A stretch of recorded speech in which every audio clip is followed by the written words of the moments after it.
রাধে রাধে, মায়েরা সবাই ভালো আছেন তো? আজ আমি কি বানাবো বলুন তো?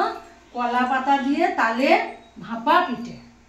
দেখতে পাচ্ছেন এই যে পাতাগুলো এইভাবে কিন্তু কেটে নেবেন, আমি কেটে রেখে দিয়েছিলাম। এই দেখুন এইভাবে কাটবেন পাতাগুলো। তারপর দেখুন এটা চালের গুঁড়ি, এটা তালের শাঁস, গুড়, নারকেল কোড়া। এর মধ্যে আমি অল্প নুন দেব, নুন দিয়ে গুড়, তালের শাঁস আর নারকেল দিয়ে একসঙ্গে আমি মিক্সড করে মাখবো। দেখুন আমি কিভাবে মাখি।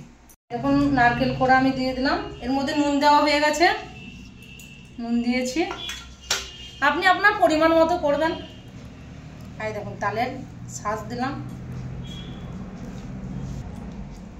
তাল তো তেতো হয় তার জন্য আমি একটু গুড় ব্যবহার করছি। মিষ্টিটাও আপনার মতো আপনি যেমন খুশি দিতে পারেন। বুঝতে পারছেন আমার মাখানো হয়ে গেছে। এরপর আমি এটা তৈরি করে দেখাবো আপনাদেরকে।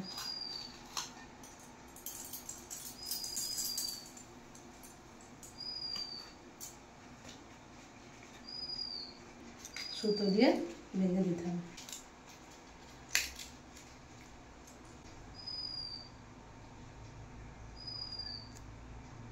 এইভাবে কলা পাতার মধ্যে মুড়ে সুতো দিয়ে বেঁধে দিতে হবে।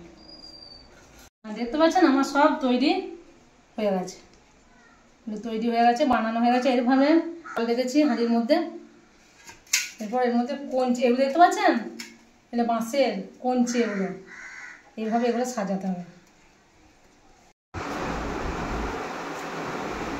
দেখতে পাচ্ছেন এই দেখুন এইভাবে সাজাবেন কঞ্চি দিয়ে, জল থাকবে নিচে, কঞ্চিগুলো উপরে দিয়ে এইভাবে এটা সাজাতে হবে। রাধে রাধে, এই দেখুন আমি হাঁড়িতে ভাপাতে দিয়েছিলাম, আমি এখন এগুলো তুলে রেখেছি হাঁড়ি থেকে। এই দেখুন আমার এবার তৈরি হয়ে গেছে।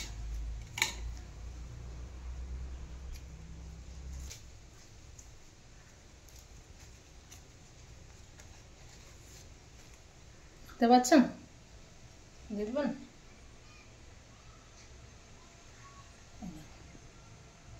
কেমন হয়েছে দেখবেন একবার।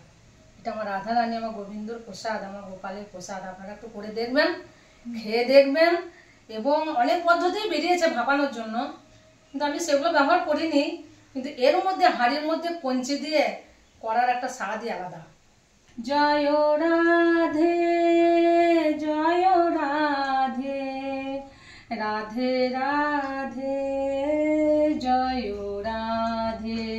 এই দেখুন আমার রাধা রানী, আমার গোবিন্দ, আমার গোপালের প্রসাদ রেডি। গোবিন্দ আমার রাধা রানী আমার পাতা বড়া খাচ্ছে।